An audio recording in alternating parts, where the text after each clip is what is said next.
घना कोहरा, वीरान हाईवे।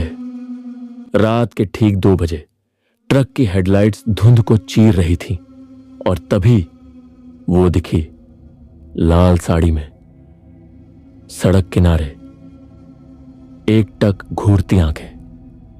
ट्रक रुका और डर ने दस्तक दी। ये कहानी नहीं, एक सच है, एक ऐसा सच जिसे जानना आसान है पर भूलना नामुमकिन। शुरू हो रहा है वो सफर जो वापस नहीं लौटता, सुनसान हाईवे और वो साया। रात के लगभग 2 बजे थे। सर्दी का मौसम था और चारों ओर घना कोहरा छाया हुआ था। मैं, किशन, एक ट्रक ड्राइवर जो दिल्ली से बिहार की तरफ सामान लेकर निकल रहा था, अकेले ही अपने ट्रक में एक वीरान हाईवे पर बढ़ रहा था। इस रूट के बारे में पहले भी बहुत कुछ सुन चुका था। लोग कहते थे कि यहां कुछ अजीब होता है, पर मैंने कभी विश्वास नहीं किया। लेकिन उस रात सब बदल गया। करीब 20 किलोमीटर दूर एक मोड़ पर मेरी नजर एक औरत पर पड़ी। वह लाल साड़ी में बिना हिले डुले सड़क किनारे खड़ी थी। इतनी सर्दी में इस सुनसान जगह पर रात के इस वक्त। मैंने ट्रक थोड़ी धीमी कर दी। जैसे ही ट्रक उसके पास पहुंचा, उसने हाथ उठाया। भैया, क्या मुझे कुछ दूर तक छोड़ देंगे? उसकी आवाज शांत पर अजीब थी, जैसे किसी कुएं के अंदर से आ रही हो। मैंने ज्यादा ना सोचा और इंसानियत के नाते उसे बैठने दे दिया। पर वो जैसे ही चढ़ी, ट्रक का टेम्परेचर अचानक गिर गया। खिड़कियों पर बर्फ जमने लगी जबकि हीटर ऑन न था। मैंने पीछे पलटकर देखा। वो चुपचाप बैठी थी, लेकिन अब उसका चेहरा साफ नहीं दिख रहा था, बस एक परछाई जैसी। आप कहां जाएंगी? मैंने पूछा। कोई जवाब नहीं। मैंने फिर देखा। अब सीट खाली थी। मैंने ब्रेक मारी। ट्रक अचानक झटका खा के रुका। मैंने नीचे उतरकर इधर उधर देखा। कोई नहीं था। और जब मैंने ट्रक की डिग्गी के पीछे जाकर देखा, वहां लाल साड़ी पड़ी थी और खून के निशान। पीछे से किसी ने फुसफुसाया, अब तू भी मेरा हो गया। ट्रक के पीछे खून के निशान और वो लाल साड़ी देखकर मेरी रूह कांप उठी। रात और भी ज्यादा स्याह लगने लगी। मैं डर के मारे वापस ट्रक में बैठा और इंजन स्टार्ट किया, पर इंजन स्टार्ट ही नहीं हो रहा था। अचानक रेडियो अपने आप चालू हो गया। तूने जिसे रास्ता दिया वो कभी ठहरती नहीं, अब तेरी बारी है। मेरी सांसें थम सी गईं। मैंने रेडियो बंद करना चाहा, लेकिन बटन जाम हो चुका था। ट्रक की हेडलाइट अपने आप ऑन और ऑन ऑफ होने लगी। फिर एक झटका लगा। मुझे ऐसा लगा जैसे किसी ने ट्रक को पीछे से धक्का मारा हो। मैं बाहर निकला और देखा, ट्रक के टायर के नीचे कुछ दबा हुआ था।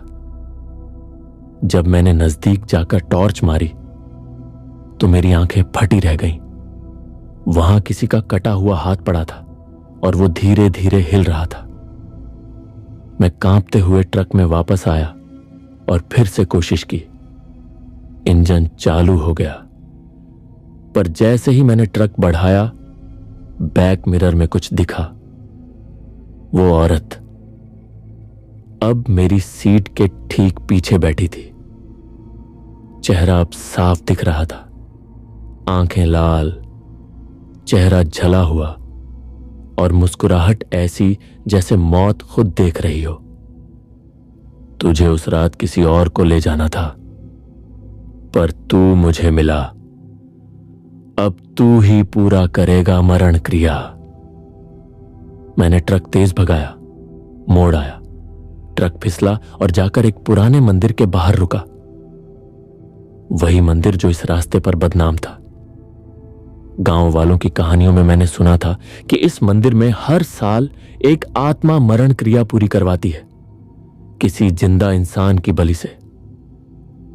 मुझे याद आया, पापा ने कभी बताया था कि हमारे परिवार में किसी समय एक पुजारी ने उस आत्मा को बंद करने की कोशिश की थी, लेकिन उसकी मौत हो गई थी।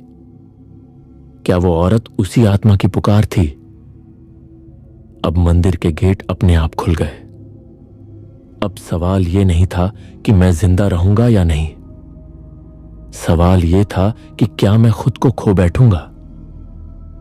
क्या मैं वही बन जाऊंगा जो कभी मैंने नहीं सोचा था?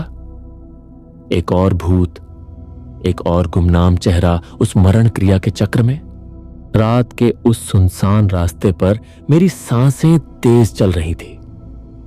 मैंने जैसे तैसे ट्रक दोबारा स्टार्ट किया और गियर में डाला, लेकिन तभी रियर व्यू मिरर में एक परछाई दिखी।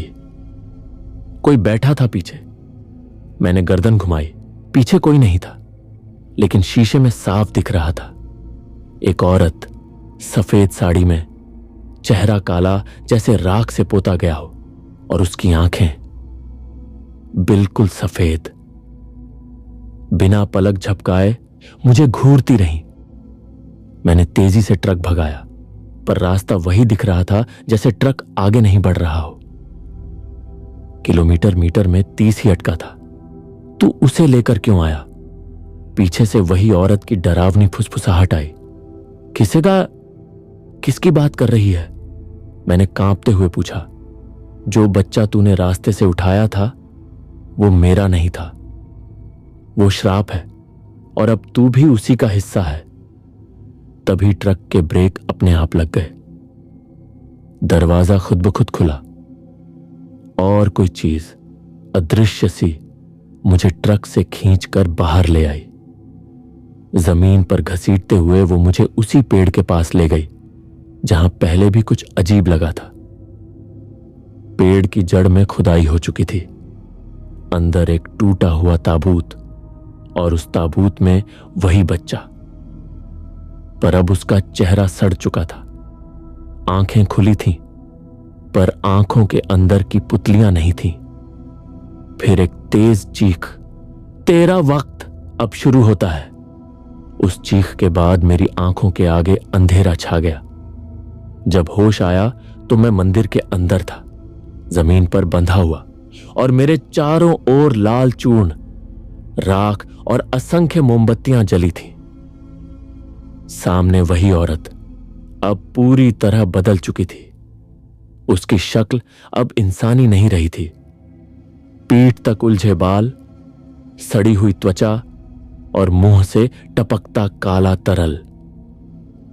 अब तुझे वैसा ही बनना है जैसा मैं हूं, अधूरा, भटकता हुआ। लेकिन तभी मंदिर के एक कोने से रोशनी सी चमकी। किसी ने एक मंत्र पढ़ा। वो मेरे पिताजी की आवाज थी। वो असल में वर्षों से इसी आत्मा की तलाश में थे। वो पहुंचे अंतिम समय पर एक तांत्रिक के साथ। एक जोरदार टक्कर हुई और आत्मा ने चीखते हुए कहा, नहीं, ये मारण क्रिया अधूरी नहीं रह सकती। पिताजी और तांत्रिक ने मंत्रों से उस आत्मा को बांध दिया और उसका शरीर धुएं में बदलकर हवा में घुल गया। जब मैंने दोबारा आंखें खोलीं तो मंदिर में सन्नाटा था। पिताजी ने मुझे गले लगाया और कहा, किशन, ये रूह अब नहीं लौटेगी। मारण क्रिया यहीं समाप्त हुई। उम्मीद करता हूं आपको ये कहानी पसंद आई होगी। अगर आपने कभी किसी सुनसान रास्ते पर कुछ ऐसा महसूस किया है, या आपकी जिंदगी में कोई ऐसा डरावना लम्हा रहा हो जो अब भी याद आता है, तो कमेंट्स में अपनी कहानी जरूर साझा करें, क्योंकि हो सकता है आपके साथ जो हुआ वो बस एक शुरुआत हो। फिर मिलते हैं एक नई कहानी में, एक नए साए के साथ। सावधान रहें, क्योंकि डर सिर्फ बाहर नहीं, हमारे अंदर भी होता है।